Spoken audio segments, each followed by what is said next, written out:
Thanks for tuning in to another edition of the Business of Fun podcast. I'm your host, Dave Wakeman. My guest today, the author of The Self-Employed Life, Jeffrey Shaw. I have Jeffrey on. He talks about his book, The Self-Employed Life. But there's three important lessons here that I think everybody can learn from in Jeffrey's path to get here. And it's all encapsulated really in how when he was started selling eggs when he was 14 years old. We share even though he grew up in New York and I grew up in Georgia, we share a very similar background about understanding some of these things about growing up rural and poor. But the strategy, selling, positioning, and marketing lessons that come from the chicken and egg story are totally super valuable, so you should check this one out. Before I get to the conversation with Jeffrey, though, on Wednesday, January 31st, 2024 at 11 a.m. Eastern Time, I am going to do a free webinar called From Beyond Boom to Bust. And it is strategies that will help you stabilize and grow your organization in 2024 and beyond. And part of where this came from was a number of strategic plans I've seen, but one that was really being pushed heavily from an arts organization that had a lot of the pitfalls that I see people struggling with in strategy. So I put together a list of do's and don'ts for strategy to help you do a better job with your strategy. So that'll be Wednesday, the 31st of January at 11 a.m. Eastern. So if you're at Intix or any of these things, you'll be able to get to it before you get to your day's planning and fun. All right, so that link's in the show notes. I'm going to do a lot more stuff with the Talking Tickets newsletter. So get the Talking Tickets newsletter if you don't already. It's at talkingtickets.substack.com. I will probably even find a way to put the podcast stream into the newsletter now. But that's some hardcore stuff that we'll get to later. But talkingtickets.substack.com. Also, I'm working on putting together a free event in Chicago. That's in partnership with a couple of different people. I'm working out the final details on it right now, but if you'd be interested, it's going to be around marketing and branding and driving ticket sales. Send me a note, dave@davewakeman.com, and I will let you know when the application process or the attendance information is ready to go. But the plan is for Chicago sometime in the spring, and in theory, it's going to be free. So dave@davewakeman.com, or you can let me know in the Slack channel or a DM on all the socials. You can send me a smoke signal, a postcard, whatever it is. Just make sure. Also, in 2024, I want to work you into the podcast a little more. So I want your questions. The first question I'm looking to get from you are about attendance and driving attendance, changing attendance, getting more attendance in 2024. You can send me those at dave@davewakeman.com. And finally, if you keep finding these podcasts valuable, which the listenership has been very consistent, very high, so thank you for that. Please do me a solid and share this with a colleague, a coworker, someone you know who might benefit from this conversation with Jeffrey or any of the other great conversations that have really held up very well over the years. Let them know. It helps the podcast grow. It helps people, discover us. It helps me get better guests. And along with that, make sure you rate and review the podcast on Apple or wherever you get your podcast from, because just like the sharing, it helps me grow the podcast. It helps me get better guests. It helps all of those things. So that's it. Here's my conversation with Jeffrey Shaw on The Business of Fun. I would like to welcome Jeffrey Shaw to the Business of Fun podcast. Jeffrey, how are you? I'm great. Glad to be here. Oh, I'm very excited for this. The Self-Employed Life, when your assistant sent me the email about this, I was like, oh, this is really, really cool. And then I got the book and I saw it and I was like, this is amazing. And the first place I want to start with the way you've created all these metaphors. in the book. And I was telling you before we started recording that I've taught this class in brand management at the Kelley School of Business for the Kelley On Location program, and that I'm always looking for metaphors. And the one that really, after I read through everything and kind of was putting my notes together, research, was the first. I think maybe it was one of the first ones about fog and how you had to clear out the fog from the inside of the shower so people could see into you. How did you? Why are metaphors so important in the way in the way you framed some of the arguments in this book? Because I think they're very powerful, and there's a number of them. Awesome. I love that you're asking this. Nobody's ever asked me about the strategy of metaphors ever. And of course, that one makes sense because of your own branding expertise. But I'll tell you what, here's why. And again, that's why I love you're asking this, because it's intuitive to me. You know what? One of the key components of my work as a coach and the founder of the Self-Employed Business Institute and everything I do, and even as a keynote speaker, what I have done for 40 years, which is what I am now speaking about to save other people time, is I have had to translate the conventional world of business into ways that work for me as an unconventional business. When I say unconventional business, I mean, my original career, as I refer to it now, is I was a portrait photographer for affluent families. All right. So that's an unconventional business. But you know what? When you're self-employed, you're in the unconventional world, because the world is built for very conventional business thinking. And it just, this business advice gets handed down time and time again. It becomes very rote language. And as self-employed business owners, we hear these ridiculous things or see these strategies done by much bigger companies. We think that doesn't work for us. And here's the cornerstone reason why. Conventional business is transactional based. When you're self-employed, I don't care what your industry is, when you're self-employed, your business is relationship based. So often what other people do, what other businesses do, we have to do the complete opposite of. So in my effort to figure out how to translate the conventional world to the unconventional world, I've had to use metaphors, because it's how people get it. And it's also how I gained clarity. Now, the specific one you're talking about, I literally was standing in my shower one day. As you know, the best idea is always come when you're in the shower. And it's a glass enclosed shower. And, what's always on my mind is how I can help my clients better. And, a big part of my work was about branding. And that's when it hit me. I'm standing in the shower stall. Of course, it's all fogged over because I'm taking the hottest shower possible. And I realized that the fog is on the inside. And it's a metaphor for the lack of clarity business owners often feel on the inside, that they're not as clear on their brand message. They're not as clear on who their ideal client is. They're not as clear as how to reach out and connect with that ideal client. And that's where I flip the burden of responsibility and say, you know what, as the business owner or the marketer of this business, the burden of responsibility is on you to wipe away that fog from the inside. And when you do, not only can you see out more clearly and see direction and see where you're going, the world can see you more clearly. So that's where that specific metaphor came for. But it's a grounding. Metaphors it's what I refer to as a fundamental shift. And the benefit of a metaphor as a fundamental shift is that you're starting with something somebody already knows, and you're just shifting them to a different perspective. It's easier than trying to start from zero. Right. So that's the use of metaphors. I'm glad you picked up on that. And that's the story behind that specific one, which again, as a branding expert yourself, it would make sense that one would resonate. Yeah.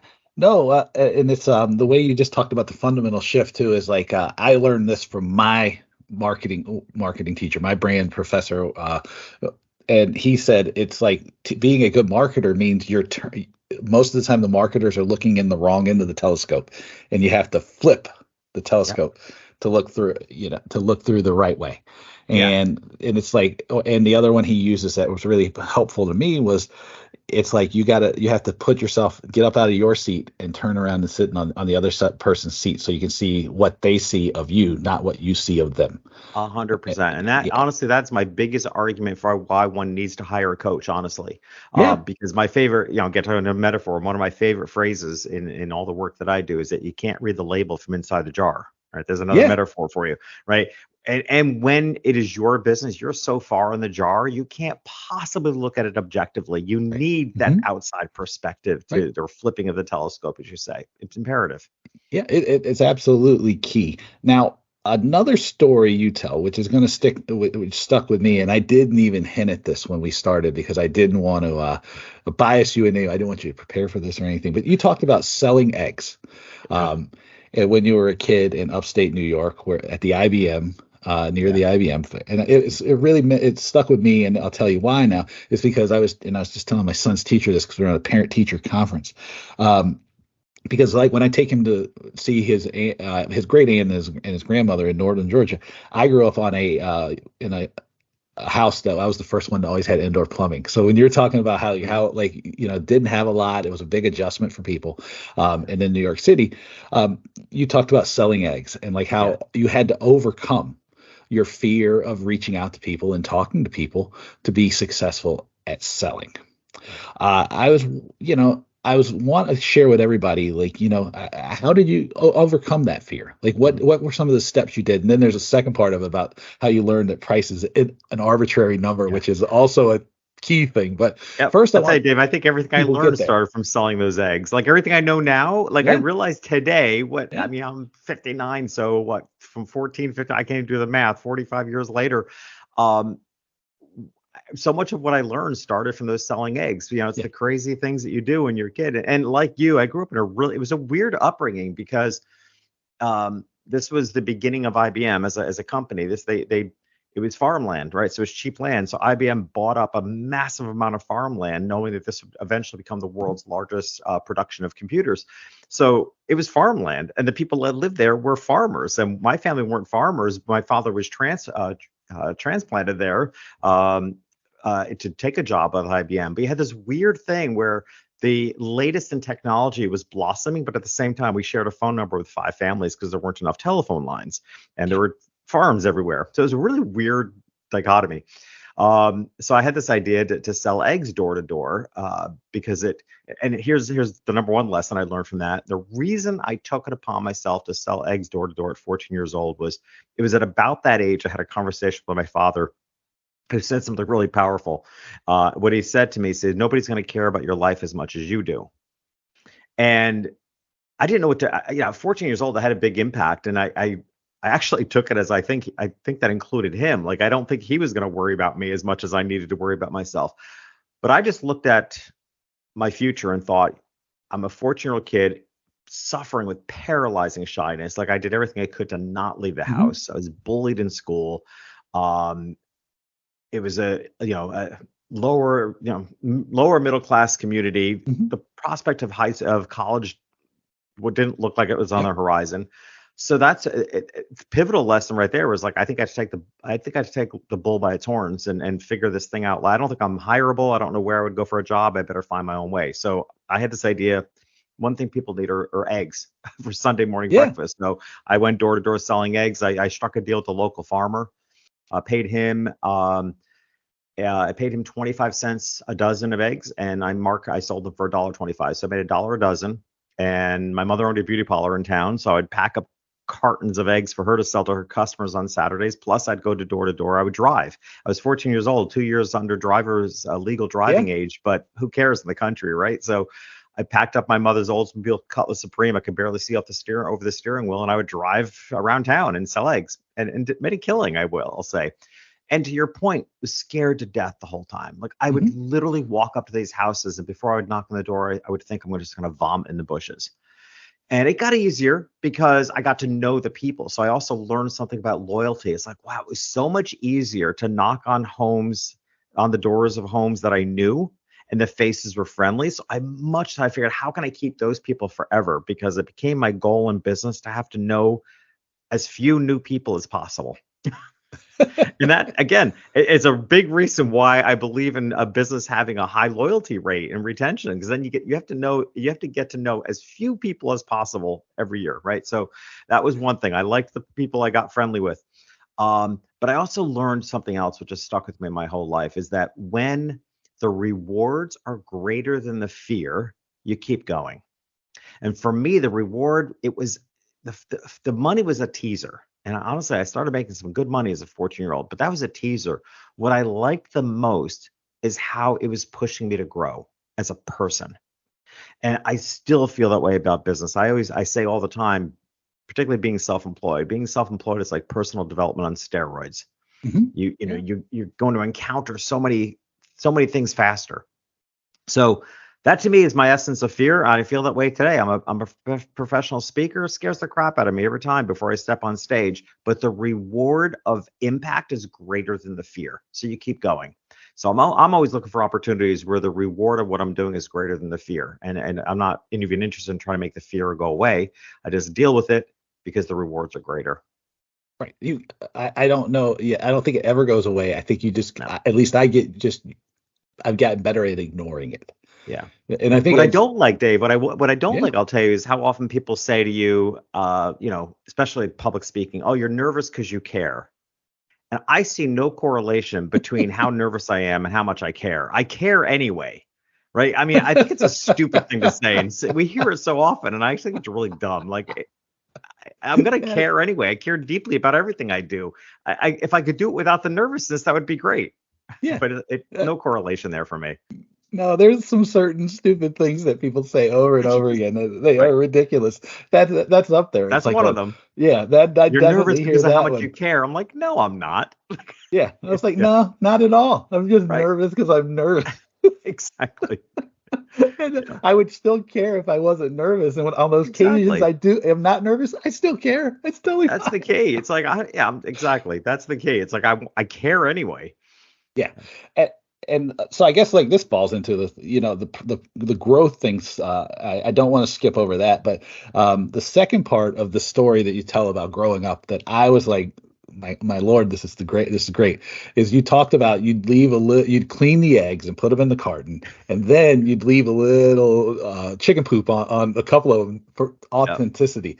And Yep. I thought that was great because that's like a true bit of brand equity and a brand code for you, which led into the part that I thought was even more because somehow over the time I've like become really known for pricing, Mhm. but price is an arbitrary number, and I was like, well, I could have said that better myself because it's like the eggs are authentic, therefore I can charge 6 times Yeah. what I paid for them, and Yeah. it's Like I said true. earlier, yeah. I literally think everything I know about business today I learned from selling those eggs, and this is one of them. The pricing certainly, how pricing is arbitrary, but here we are today. But one of the biggest buzzwords in life and business is authenticity. And I've been doing this 45 years ago when I realized that there was greater impact. Like I watched the expressions on my customers' faces because as we all do, when you buy a dozen eggs, you open it up and make sure none of the eggs are Hmm. broken.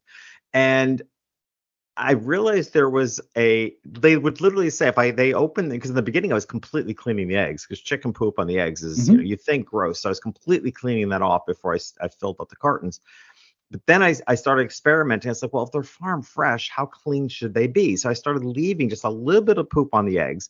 And then I'd watch my customer open the carton, kind of wince with her face a little bit. And literally sometimes she would say, well, I guess they're fresh, and I was like, I just nailed it. Like leaving some of the Yeah. chicken poop on it made it more authentic, right? In Uh-huh. the same way that look how often our foods are dyed and colors are made up because it's made to be more edible.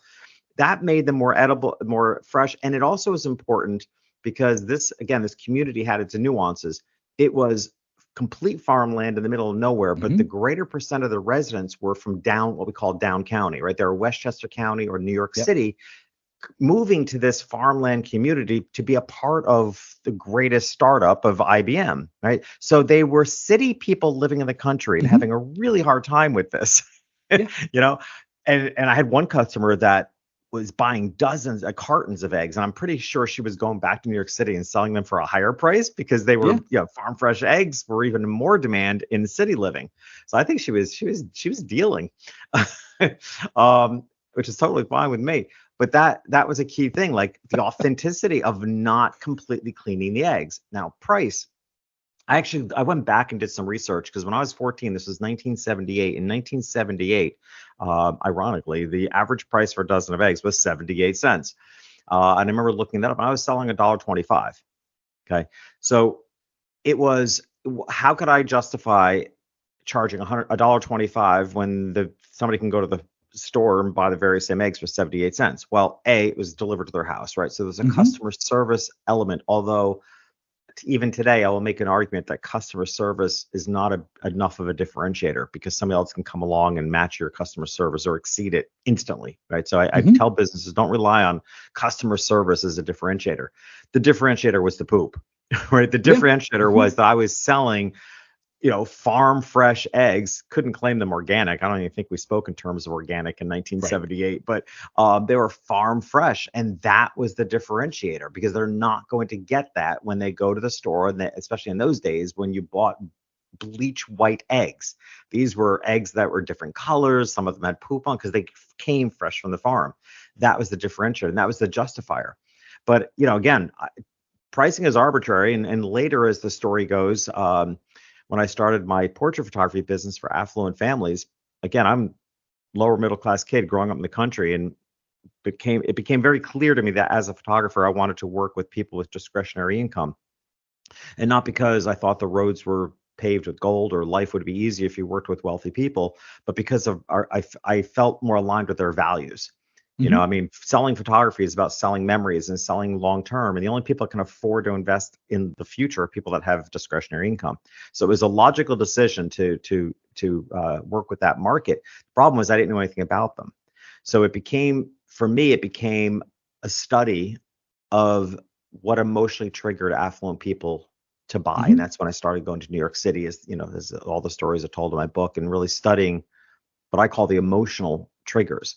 And when it came to pricing, I had to pick prices that were so far extreme from what any other photographer would charge.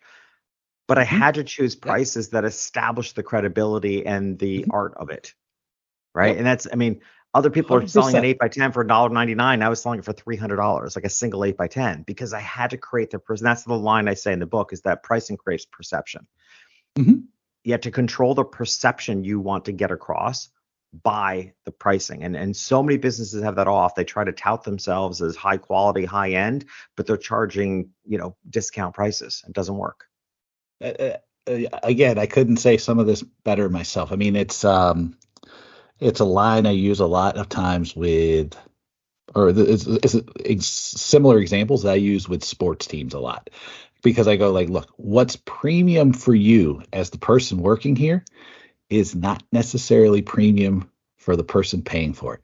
You're not selling it to you, you're selling it to that person. So whatever you believe is likely wrong. And Yeah. and I learned this at the same lesson, because again, I didn't grow up like, I mean, where I'm at now. I mean, no clue that this was even a possibility when I was 10, 12 years old. 100%. I had to learn, right? And it was like, and the biggest challenge, and which comes back to like being self-employed and like the way you market and sell yourselves, is like the first sale you have to make is to yourself, because you have to disconnect yourself, because you know again, I'm largely selling in a lot of times an intangible. Was it worth to me? I can't, if I put myself in my own shoes, I can't even fathom it. So it's like, what is the person on Yeah. the other end of the Right. purchase?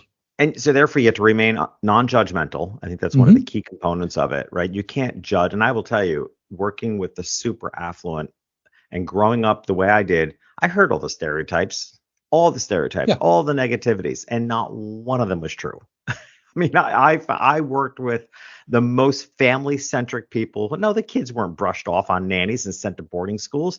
But yeah, the family, a family of four would have a staff of 8. Absolutely, that's because their houses run like a corporation. And yeah, there are Hmm. nannies involved with the kids, but mainly so the parents can go to soccer games. Right. So it was nothing like the stereotypes of what I had heard. So you have to approach it completely non-judgmental. And the other, you hit on another really key point that's is so simple, somehow it gets overlooked. And that is, when you are a service based business, you're almost always serving a clientele that can afford more than you can. You're almost always serving up, right? Because that's how it works.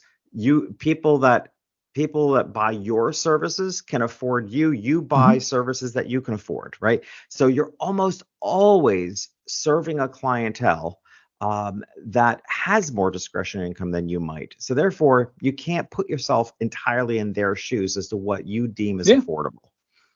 And that's true. I think even with most products, not just services, it's also true with most products, almost exclusively. But that's just me. Now, uh, going back to the idea of metaphors, because I could talk about this pricing thing and like the perception thing the whole all day, but like people have heard this rant from me many, many times, and they will hear it many, many times again. But just like that message, if I can get it through, it's their perspective and their perception, not yours. Get yourself out of the equation. One thing I do like is you talk about life as an ecosystem, Mhm. and the first part of this was like, and I don't want to get this wrong, so I made sure. Oh, it's like, so you talk about the part one's personal development, and you Mhm. talked about like the way you set goals and the way you talk to yourself, and you talk about from to, and I thought Mhm. that was great. Um, can you explain that to people and kind of tell us how you Sure. got there? Because I was like, once I like read through that and like kind of played with it, I was like, that's friggin' amazing. Yeah. So, Yeah, and it works, and that's the key, right? So I know my people. My people are business owners. They're already out there doing a lot. They already have a lot on their plate. So I I've come to understand, which is why I teach the self-employed ecosystem, right? That's the mhm, basis of the curriculum for the Self-Employed Business Institute is the self-employed ecosystem. The ecosystem consists of three parts, as you said: personal development, business strategies, daily habits, and mindsets. And that those three things collectively is what makes one successful being self-employed, and they're not equal and they're not in balance because you're going to spend a lot more time in action with business strategies than you are working on your mindset, right? So mhm, they're not designed to be equal, but they're all essential elements. If anything is off balance, we actually have an assessment which I can offer to your listeners, the self-employed assessment, which you can get at selfemployedassessment.com, and it's a simple six questionnaire, six question that give you the information as to where you're off on your ecosystem. mhm, And what I like to tell people is like, just like an ecosystem in nature, if something is off, it can kill the whole environment. Now, I'm not going to say it's going to kill your business, but I can guarantee you're working harder than you need to. Guarantee it mhm. until you get Yep. in there and you fix what's off, right? You're absolutely working harder than you need to because then we also think making money is hard. So I'm always looking for ways of the effective strategies that I know work because I've done them for 40 years and I've taught countless clients and students, but in the most efficient way possible. And what you're referring to is a format for intentions, because intentions might sound woo woo to some people. It might sound common to other people, but I think they're almost always taught wrong, right? Mhm. Because you can you can't be intentional. You can't have an intention to be successful. You can't. I don't believe you can even have an intention to like have a certain hit a certain sales goal. It's too vague. And this is the problem with intentions. And then people give up and they say, oh, things like intentions and affirmations don't work. Well, they don't work because they haven't been taught to you effectively. Mhm. So I came up with this system. I call it the from to format for intentions. And it's clear and concise. I want to go from this to that, Mhm. right? And it could be I want to go from not having enough money to pay my bills to having more than enough money to pay my bills, Right. right? It can be literal. It can be metaphorical. I for some time ago when I was starting out as a speaker, I had an intention to go from back of the line to the front of the line. Okay. Mhm. What that meant to me is the only person has to mean anything to what that meant to me was I was because I'd been shy earlier in my life, I was so used to putting myself in the back of the line so nobody would see me, to realizing that guess what? You're not going to get chosen as a speaker if nobody knows you're there. Right. So right. So I had to ingrain this in myself. I wanted to go from the front of the line to back of the line. It was my way of having an intention to raise my hand, Yeah. put myself in front of people to get the speaking gigs I wanted. So that's that. The from to format is golden because it's short, concise, and it works. It's not these flowery sitting around the bonfire. I have an intention to impact Mhm. 1 million people in 5 years. I'm like, your brain can't Whatever. comprehend that, right? No. Your brain can't absorb that. Yeah. Your brain wants to know where are you starting and where do you want to go. Yeah. Because then it can create strategies. I mean, the Correct. subconscious mind. I think again, this is one of those woo concepts, but this is what you're talking about. It's like going, if you don't tell your mind what to focus on, Yeah. it can't focus on anything. It does sound cheesy to people because it's like some of it has been used so terribly. Again, Yeah. like some of the advice that people give. is that people don't understand that the subconscious mind needs to see something that's specific, but not so specific that it's outlandish. It needs to be so it can work towards that solution, right? So like the way you described is like when I'll have enough money now, I want to go from that to where I have more than enough. So you know what your bills are, and And you you can picked up see on what I exactly right. said. More than Yeah. enough. Like yeah, you don't want to say I want to go from not having enough money to pay my bills to having enough money to pay my bills. No, you want more than enough to pay your bills, right? So Hmm. overshoot it a little bit. Another metaphor, I use this one all the time, is that in brand messaging and in your goal setting, you need to think of it like throwing a tennis ball against a wall. It never comes back as hard as you threw it. Hmm. Right. So when it comes to brand messaging, that's why, people often, particularly purpose driven business owners and impact driven business owners, they can be kind of shy in their marketing. They don't talk about themselves enough. They don't want to put themselves out there. They feel like they're being too repetitive. And that's when I pull out the tennis ball metaphor. I'm like, first of all, you're not so important that the whole world is listening to you all the time. Hate to break it to you, but you're just not that important. So the world is only hearing a very small fraction of the number of the times that you're Yeah. talking about yourself. Okay, so get over it and think of it like a tennis ball. It's your messaging, the impact that you're trying to create is not coming back as hard as you're throwing it. Right, Hmm. it's by law of physics it can't. So this way you have to throw it that much harder. So another metaphor for you. No, that one is a very good one too. And it's if I get one message across to everybody, it's like going, listen, nobody is paying attention. That's the biggest battle you're fighting is that nobody cares, Yeah. and they're unlikely to care. So you may as well I tell people like pick an enemy, be ridiculous, right? As long as it fits within, like as long as you're okay with it, right? I mean, there's certain things, certain businesses that maybe shouldn't be ridiculous, but I'm not in banking, right? I'm in branding, so it pays for me to be ridiculous. But it's just so true. So touching on that thing, we talked. Didn't you move into the business strategies? And the one thing you warned me that people ask about all the time, so I'm going to go along with type here, Mhm. and I'm going to ask about hug marketing and Mhm. the sales funnel because I think I told you that I'm a classically trained marketer, and Mhm. and I even teach the damn thing, but I'm always looking for different ways to get the idea across. And I thought the idea of the hug marketing and the different circles was really, really powerful because there's again, dealing in marketing, there's a lot of nonsense that you hear. How did you come up with the idea of hugging? And I know it Yeah. comes out of relationship, but people use relationships all the time, and I don't think they mean it. Yeah. Well, and again, as I said earlier, I mean, my battle for 40 years has always been how do I translate the conventional world into my unconventional world? Because I clearly need to do business differently in order to get different results. And you know, I work my clients, the students of my business institute. They are very impact driven people. Most of our students have either been in business for a number of years or they left corporate recently. So they've got a wealth of experience, but they're very driven by making a difference in the world. So therefore, a lot of conventional marketing kind of creeps them out.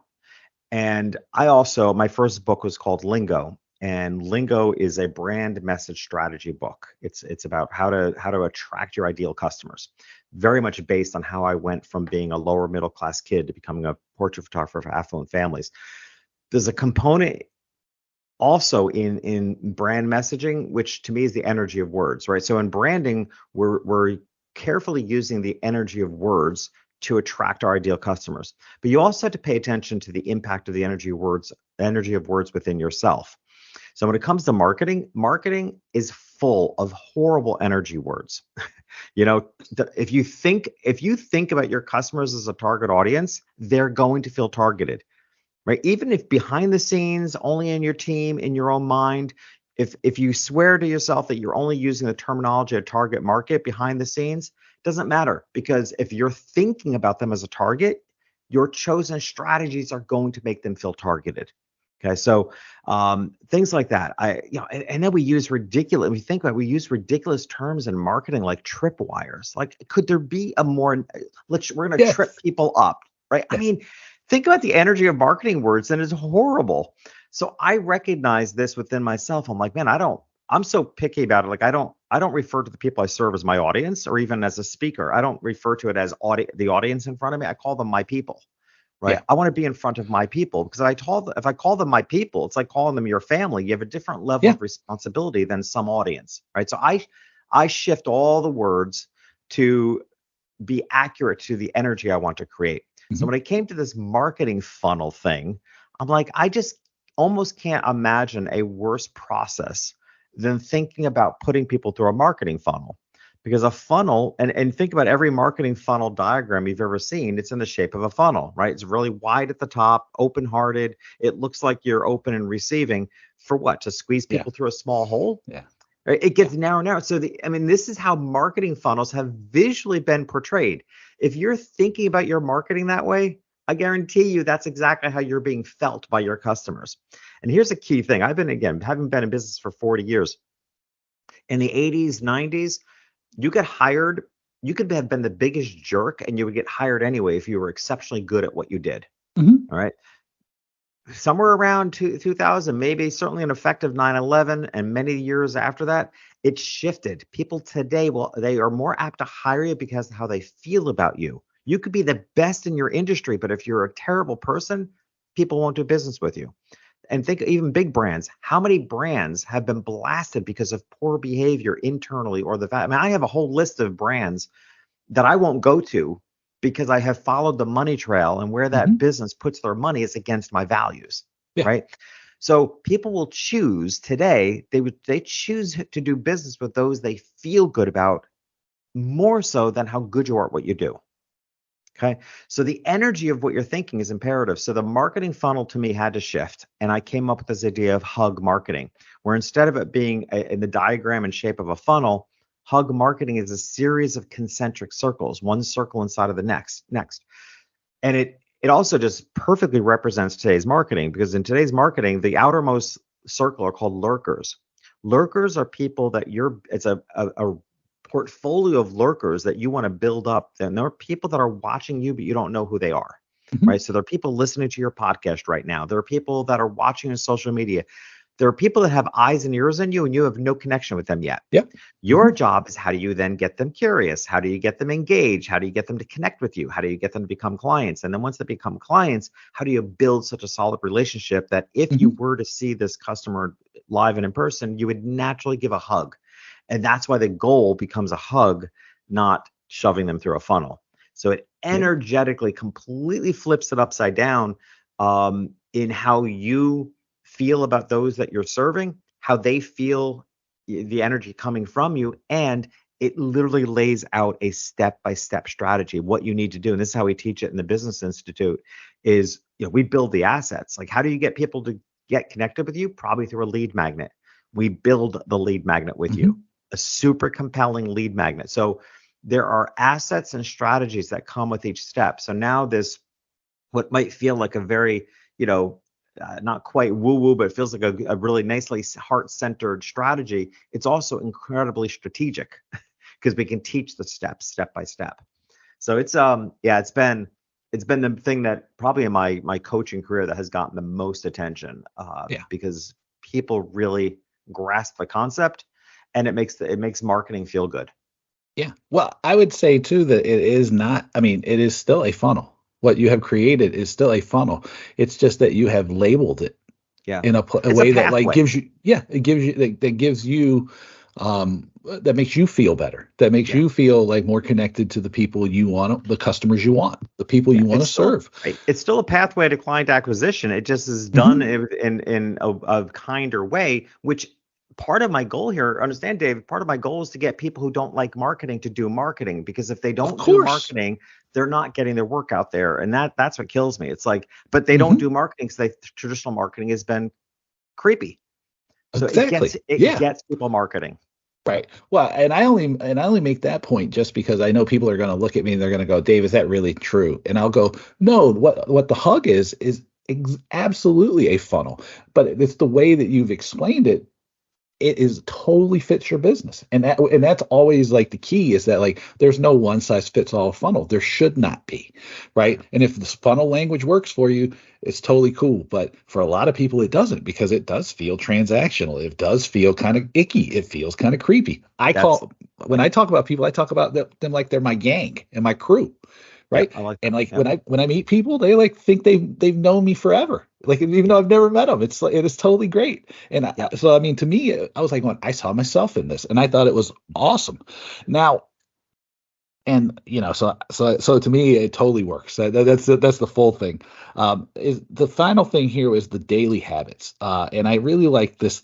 Really, it's like the what's going right, and like focusing on this, because I know for certain if I just talk about myself, it's like it's easy to look at the things that aren't working very well. So that's great. And then I do like the expand your thinking thing, because like we talked about before, it's like you with the fog. You have to like clear out the own clutter. And so a lot of times you're limiting yourself. I mean, these things like they really talk to me, but I guess it's because I've been doing what I do for a long time as well. Can you explain the daily habits to everybody? Yeah. So, and again, as I said earlier, that this is an ecosystem, right? And in order for you to have a full, healthy, thriving business, it consists of personal development, business strategies, and daily habits. Again, but not equal. You're going to, what we teach in our business institute is 15 to 17 minutes of daily practices, which you really are two main practices. One is what I refer to as a clearing of the mind exercise. The most obvious one is meditation, but I don't restrict people to meditating. It could be some people get into a zone when they run, some people get into a zone when they do woodworking.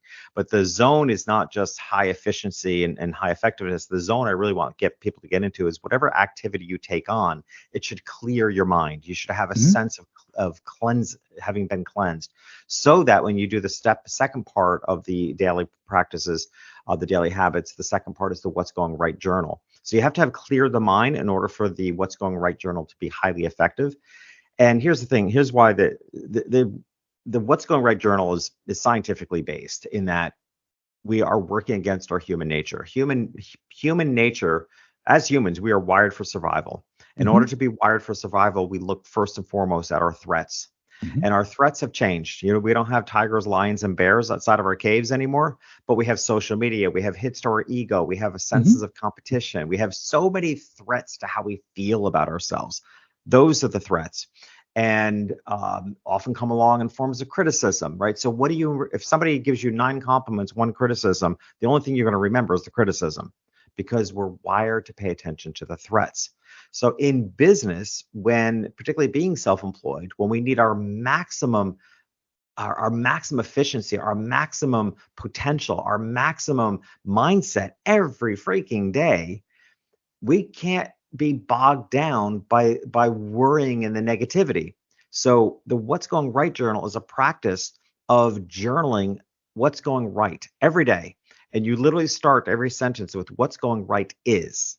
And what's going right is I got 2 new clients. What's going right is I'm meeting people who can be influential to me. What's going right is I'm really proud of myself for sticking to my daily habits. Hmm. What's going right is you just keep that every sentence. What's going right is what's going right is. Now, there's one more, I think one spiritual truth that I think almost everyone has finally come to buy into, and that is that you get more of what you focus on. I don't think anybody Hmm. can deny that anymore, right? You get more, and again, the scientific explanation of that's called brain priming. Brain priming is that you are far more likely to recognize what you already know. It's why when you hear about a movie or a book you never heard of before, and suddenly you see it everywhere. Yeah. That's brain Hmm. priming. Once it's been in, your brain is now primed to recognize it. Therefore, if you're journaling about what's going right, guess what happens? You're far more likely to see what's Hmm. going right. It starts overpowering the negativity, and it creates an energy. My goal with this is to create what I call an inward flow, because Hmm. now there's an inward flow of recognition of goodness, of what's going right. You start seeing more of it. You start building on it. It is the strongest reversal I've ever, and in all transparency, I came up with this idea at a very low point in my life. I had moved to Miami in a relationship. The relationship blew up in a ridiculous way. I found myself living alone in a brand new city. I had left my beloved New York City behind, my family, and here I am in a new city by myself, starting a whole new business. I really was kind of walking away from a good part of my photography business to start writing books and becoming a coach. And it was pretty hard to see anything going right at that time.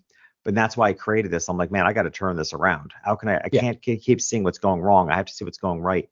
And I tried a gratitude journal, but to be in all honesty, gratitude just wasn't actionable enough for me. I mean, I'm grateful if I'm Right. breathing. I'm grateful if my dog is happy. Like it's Mhm. just it's not actionable. Right. Where what's going right became actionable, and it became what I saw every day became a direct reflection of what I was journaling, and I Yeah. saw that it worked. Yeah, no, it's and for people who again question this as being woo-woo, these studies, because I've seen them, they are not like BS. They are like universities all over the world have, they say like any kind of gratitude or journaling, these things, they are powerful. They do imprint these things on the brain. Now granted, it doesn't happen instantly, and it's not like going you think it into being, but it does help. It's like with your business, which I think is like probably a good place to wrap it up a little bit, is like going, none of this stuff happens in a day. It's a Hmm. series of taking action consistently. And I Yeah. think this will be my like probably final question for you, or next to last question. My next to last question will be like, for most people, they think that this thing is going to happen quickly, right? And they say they're going to start their business or they want to work for themselves so they can gain control. And then they give up because all of a sudden that control thing that they thought they were going to have isn't there as fast as they want it to be. What message would you give people to fight through, right? To overcome, like you said, a low point, right? Like some of the stuff that I've had to figure out and overcome and do have come in like really low points, and nobody ever cares. Like nobody knows about the low points a lot of times because they don't pay attention to it. They want the woo woo rah rah story. How do you tell people to keep going? Like, Yeah. what does sign points for success, like you're moving in the right direction, look Yeah. like? 100%. And I often references the messy middle. Like when I see people there, I tell them you're in the messy middle, and the messy middle is and in my book I refer to this as growth jet lag, because I know it's coming. So one thing that will help you is to know it's coming, and here's what it looks like, and it's also the indicator that you're going in the right direction. You've changed. You've put in all the work. Maybe you've invested in coaching. You've invested in our Self-Employed Business Institute. Hmm. You've invested in the support. So you've changed. You've changed as a person. You've changed your strategies. You're thrilled and excited. And then you hit this wall, this messy middle where like, great, I'm doing all the things, but the results aren't any different. And then that is as frustrating as anything can be. Hmm. I think it's the worst stage. And you go through this various stages as you grow. The reality, that's why I call it growth jet lag. You have to give it time for the world to catch up to you, right? It's sort of like, again, another metaphor. Uh, if you've broken someone's trust and you've done the work to become trustworthy, you cannot expect the person who you was impacted by your lack of trust to instantly trust you. It has to be rebuilt. In the same way that you've made the changes, you've learned the right strategies, you're applying different strategies, you're now, you're writing content for magazines, you're going on a podcast tour, like you're getting word out there, and it may feel like there's crickets, nothing's changed. Yeah. You have to just keep going in order to get through the messy middle, because you have Hmm. to accept that there's a period of time where you've changed, but the world hasn't caught up to you yet. Right. It's Hmm. in a way I kind of like to look at it as an algorithm. If you imagine like there's an algorithm spinning the globe, that it just hasn't made its way around to you yet to pick up on all the new things that you've done and who you are as a different person. Hmm. And that's why I call it growth jet lag. It is by far, I think, the most frustrating stage, because you're so ready. You put in the work, you're so ready for the different results. And it's just going to take a little time to get caught up to you, but it will. Just keep going through the messy middle. Yeah. All right. So then now the final question is, where can people find more about you? Where, let's plug some stuff. Let's sell. Let's sell. Yep. Well, I tell you, especially because it came up, I would absolutely love for your people to take the self-employed assessment, right? Go to selfemployedassessment.com, because if any of our conversation resonates, if the idea of an ecosystem resonates, there are your answers. I mean, it's a custom algorithm that I had designed. It asks you answer 6 questions, and it's cleverly done. So you may not be able to tell exactly what the outcome of those questions is going to be. And then the algorithm will give you back a very complete report. And because it's all symptom based, like it literally will say, because we know, and this is what I've built into the algorithms, that if people feel like, they're working really hard but they're not getting the results they want. Why is that? Well, this is what's weak in your ecosystem. This is where to put your attention. And again, it's never because it's an ecosystem, it's not a matter of turning anything 100% on and off. It's getting all those pieces to work in harmony. So this will just give you very accurate places to work. So again, it's selfemployedassessment.com. Start there, because in the thank you page and everything else, all my contact information is going to be there. So if you start there, you're going to find your way to me with no problem.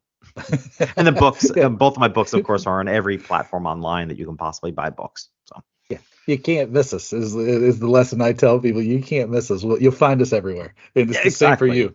Yeah. Well, And that's my line when I'm dating too. If I meet someone, I'm like, just Google my name. You're going to find out more on the internet than you even want to know. Yeah, more than I want you to know most check. of the time. Exactly. Yeah.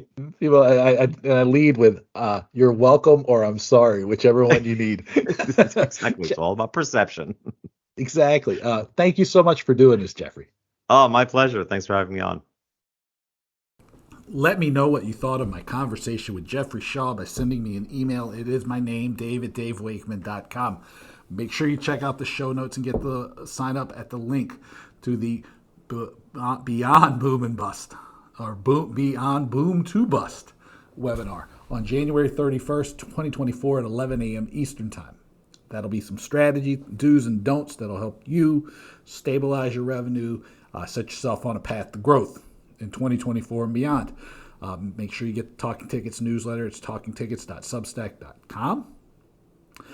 Make sure, if you want to learn more or be put on the list about the potentially free